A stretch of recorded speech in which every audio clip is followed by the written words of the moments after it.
sou a Bia Rosante do blog Atitude Literária e hoje eu vou compartilhar com vocês as minhas leituras do mês de janeiro. O mês de janeiro não foi um mês muito produtivo pra mim, eu não consigo escrever muitas resenhas, foi um mês bem puxado. Eu vou atribuir isso a um pouco do calor, aqui a gente tá tendo sensações térmicas que estão aí flertando com os 40, 42 graus, então tá muito quente, tá difícil sentar na frente do computador. E ler também tá complicado, porque é muito quente, muito abafado e eu não tô conseguindo encontrar posição e lugar pra ficar, pra conseguir desenvolver o que eu tanto gostaria, tá? Então a gente tem tido esse problema aí do calor. Eu também não tenho estado muito bem na vida, então comigo mesma.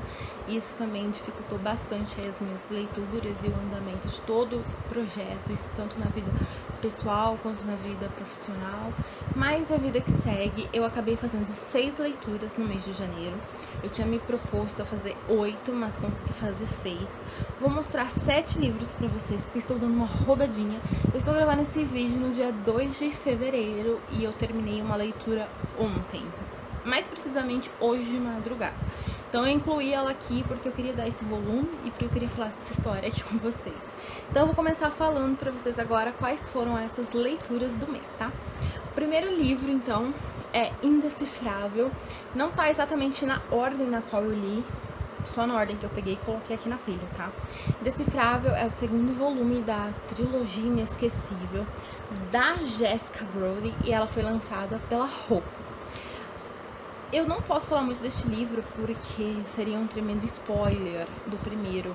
Eu até fiz esse pequeno aviso, tá, gente? Esse livro que eu recebi em parceria com o Clã dos Livros, que eu resenho lá também. Então, se você quiser conferir a resenha, corre lá, porque eu ainda não postei ela na Atitude, só postei lá no Clã. E esse livro é muito interessante. O primeiro livro, gente, a gente tem ali uma menina que acaba sendo encontrada no meio dos destroços de um avião.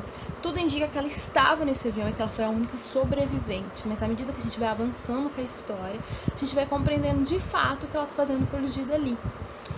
E aí a gente vai acompanhar aquilo lá. Isso no primeiro volume, tá? O segundo volume começa exatamente onde o primeiro parou.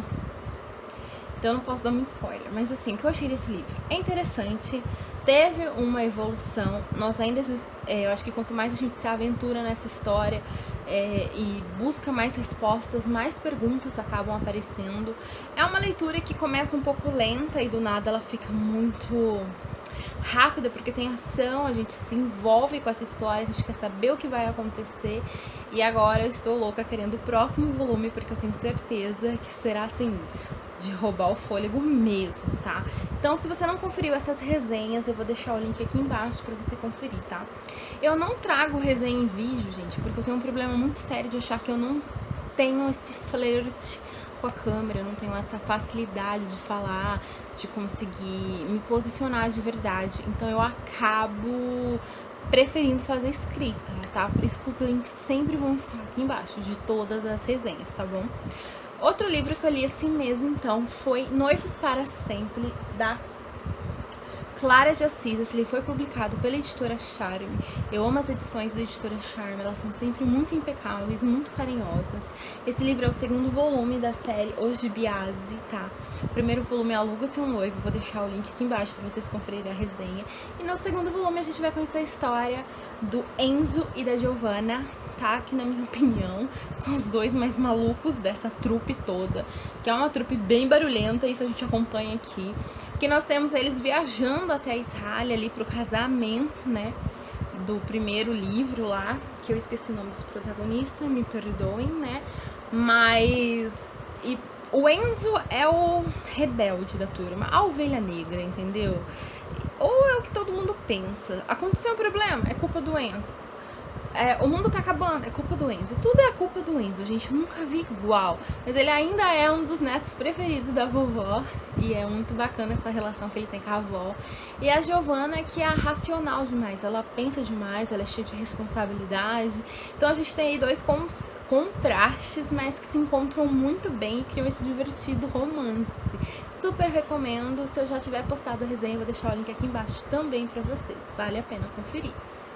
Outro livro que eu li esse mês foi uma grande surpresa e foi uma leitura um tanto quanto perturbadora, eu diria, que é Stalker, da Tarrine Fisher, lançado pela Faro Editorial. A Faro dispensa qualquer comentário em suas edições, porque elas são impecáveis, tá? Desde folha de guarda, diagramação, capa, seus livros são incríveis, tá? Essa obra me pegou meio desprevenida. Eu não sabia muito o que esperar quando eu li a sinopse, eu fiquei meio, preciso ler este livro. Mas quando de fato eu comecei a ler, gente, eu só conseguia pensar, Senhor, que medo, será que existe isso mesmo? E o pior é que a gente sabe que sim. Só que a gente tem essa Stalker, essa mulher, na verdade, deixa eu ver o nome dela, é a Fig, tá? Até assim, é muito importante ressaltar que nenhum dos protagonistas, ou melhor, nenhum dos narradores da história são confiáveis, porque não são. Então a gente vai acompanhando pelo ponto de vista deles. E aqui a gente tem 3 pontos de vista da mesma história.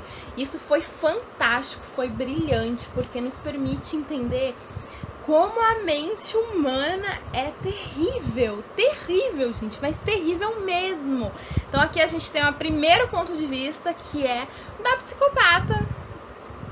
E assim, senhor, a princípio a gente acha que a gente descobre que esse comportamento compulsivo dela se dá principalmente pelo fato dela ter sofrido ali a perda do filho, então ela não tá muito bem, ela tá fazendo acompanhamento psicológico, então ela acaba fazendo essa frustração se tornar esse problema dela. Então a gente acaba acompanhando isso, então a gente acha que isso, a gente até se envolve porque ela é muito, gente, pensa na personagem que consegue nos cativar. Ela é engraçada, ela tem uns pensamentos divertidos, ela é um pouco ela é totalmente instável, meio maluca, mas ela faz a gente rir bastante. Só que ela é doente, ela é uma stalker, né? Então primeiro, a princípio, a gente acha que é em função da criança, depois ela quer tomar o lugar da mãe da criança, e a gente começa a se perder no meio de tudo isso, e é viciante. Aí o segundo ponto de vista, o quê? O sociopata. E, cara, fica tudo muito confuso. Gente, tô falando sério. Quando a gente começa a ver a mesma história de outro ponto de vista, senhora, a gente vê o quanto é maluco, sabe? É a mesma cena, tá acontecendo a mesma coisa, e na visão da Fig é uma, e na visão desse outro protagonista é outra, e a gente fica assim, tipo, olhando pro lado, olhando pro outro, sem entender nada. E entendendo tudo, sabe? Eu tô maluca aqui, gente, mas é mais ou menos o caminho desse livro. E o terceiro narrador da história, que é o escritor, a escritora, e seria a pessoa mais normal, que tá conseguindo enxergar tudo com mais clareza, e a gente entende que realmente a gente estava sendo passado para trás com protagonistas e narradores instáveis. É uma história muito bacana, eu gostei bastante, eu acho que eu dei 4 estrelas. Só não dei 5 porque eu fiquei sentindo falta de algo, sabe? Ficou martelando na minha cabeça ali uma coisinha. Mas que livro, gente! Olha, eu gostei bastante. Fica aqui uma super dica de leitura se você gosta desse tipo de narrativa, tá? Porque é perturbador. Aí, gente, o que eu fiz? Falei, nossa, né, um monte de leitura tranquila, vou mergulhar numa outra, no Ritmo do Amor, da Brittany Sechetary. E ai, foi aí que tudo desandou. Que livro maravilhoso, que leitura emocionante, que história. Eu acho que ficou tão claro o quanto o bullying não é apenas bullying, até onde ele pode chegar, como ele pode destruir, se infiltrar e acabar com tudo, acabar com sonhos, acabar com família, com as pessoas, como aquilo destrói, corrói. Gente, que livro incrível. E o romance dessa história é lindo, as relações familiares, que livro maravilhoso. Eu vou deixar o link da resenha aqui embaixo. Eu também fiz essa resenha pro Estante Diagonal. E olha, Joy, muito obrigada por me permitir fazer essa leitura, porque de verdade, gente, vale muito a pena. A Brittany, ela toca fundo na nossa ferida e assim, de estraçalhar, sabe? É emoções mil realmente, de verdade. Vale muito a pena a leitura, porque é um livro incrível, incrível, incrível, incrível, incrível. Aí a gente fez o quê? Vamos mergulhar nos contos de fadas. Heloísa James, A Torre do Amor, publicado pela Editora Arqueiro.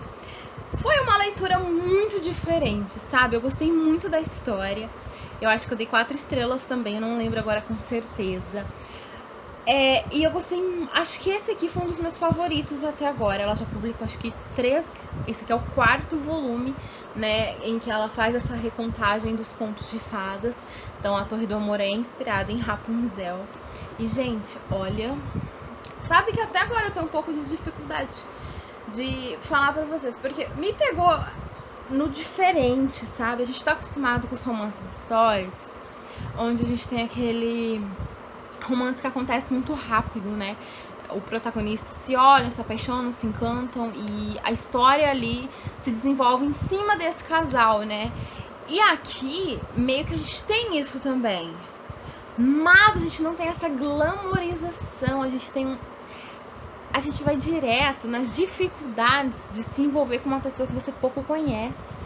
Sabe aquela coisa da expectativa e da realidade? Isso aqui fica muito claro. E eu acho que foi uma das coisas que eu mais gostei, porque a gente não vê muito isso nos livros de romance histórico. Porque a gente tem aquela primeira vez muito romântica, muito especial. E aqui a gente tem uma protagonista muito racional. Então ela tá tendo ali a tua primeira vez e não tá sendo fácil. E isso foi muito legal na história, porque eu acho que se aproximou muito mais do que era real, sabe? De você não ter aquela intimidade, de você não saber muito bem o que você tá fazendo. O nosso protagonista também não é um nobre arrogante, cheio de si, que faz parte da gandaia, um canalha, sabe? Ele não tem essa coisa de Dom Juan, ele não é tão experiente, na verdade ele não é nada experiente.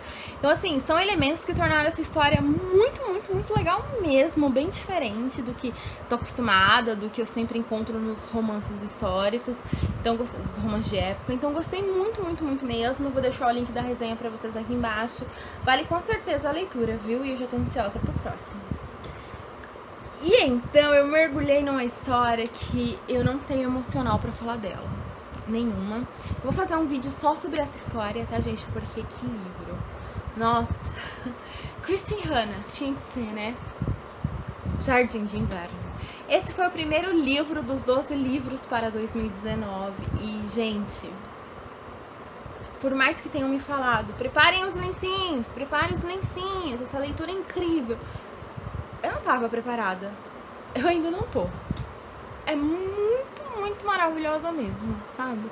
Acho que é o tipo de leitura que só reforça o quanto a gente é nada. E o quanto o ser humano é monstruoso. Nossa, gente, que livro. Vou postar a resenha escrita, porque como eu falei, eu não acho que eu faço uma resenha em vídeo muito boa. Então eu vou fazer a resenha escrita dela e depois eu vou gravar um vídeo com 5 motivos pra vocês lerem este livro. Mas, gente, fica aqui o meu apelo, porque por mais doloroso que seja, por mais intenso que seja, por mais devastado que você vai ficar, é o tipo de história que é maravilhosa. Kristin Hannah é insana, sabe? Essa mulher arrasa muito. Então fica aqui uma super, super dica mesmo, tá? E pro desafio Históricos e Eu, se você não sabe do que eu tô falando, você tá perdendo tempo, corre lá no blog atitudeliterária.com.br e vá conhecer a 4ª edição do Desafio Históricos e Eu, que, gente, tá maravilhoso, tá cheio de metas incríveis, tá muito especial. E aí eu escolhi cumprir a meta, que era ter no título, né, o título nobre, que fosse rei, rainha, príncipe, duque, conde. E eu escolhi o checkmate da rainha, da Elizabeth Fremantle. Pronunciei errado, provavelmente, mas... E olha, esse mês foi um mês de leituras que me desafiaram, sabe? Que me deixaram meio assim. Porque este livro, gente, eu não sabia muito o que esperar, porque eu não conhecia a escrita da autora. Ele foi publicado pela editora Paralela. Eu ganhei da minha amiga Kátia Alves. Muito obrigada, Kátia.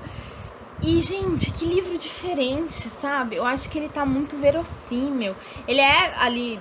não vou dizer baseado, mas talvez inspirado em acontecimentos reais. Então não é uma história... Apesar de ser uma história bem ficcional, ela tem muitos elementos históricos reais. E eu acho que isso tornou a narrativa tão complicadinha, sabe? Eu me aborreci muito, porque a nossa protagonista, ela acaba sendo muito passiva em algumas coisas, mas quando a gente para pra pensar na época, no período histórico, a gente entende que naquela época era realmente assim, ainda mais na corte. Aqui é uma história sobre os Tudors, tá? Então a gente tá ali dentro da corte com o rei. O que o rei fala é como se ele fosse Deus. Ele falou, a água parou, ele falou e aquilo, e pronto, acabou. As vontades deles vai ser sempre todas atendidas. É ele que manda, ele faz o que quer, do jeito que quer, da forma que quer. Tudo é sobre ele e as vontades dele. E aí a gente tem as intrigas, as mentiras, as traições, corações estraçalhados. Não é uma leitura rápida, viu? Pra mim não foi. Eu não sei se você já leu, deixei nos comentários o que você achou dessa história. Mas pra mim não foi uma leitura rápida, mas foi uma leitura muito interessante, que eu gostei bastante de fazer. E aí ele cumpriu a minha primeira meta do Desafio Históricos e eu vou deixar... quando sair a resenha, gente, vai sair lá no atitudeliterar.com.br e você pode ir lá conferir. Mas assim, puta livrão, viu? Fica aí a minha indicação de leitura também. Então, pessoal, essas foram as minhas leituras de janeiro. Eu espero que vocês tenham gostado. Se você já leu alguma, deixa aí nos comentários. Se você ainda não leu, se a aventura vale super a pena. Eu acho que você só sabe se você verdadeiramente gosta ou não de um livro lendo. Não adianta falar pra você que é bom, não adianta falar que é ruim, porque isso é puramente a minha opinião e não é uma verdade absoluta, jamais será. Então, se você tem curiosidade, leia a obra, se permita e depois você tira suas próprias conclusões, tá bom? Eu espero que vocês tenham gostado. Um super beijo, curte, se inscreve, compartilha e até a próxima. Tchau!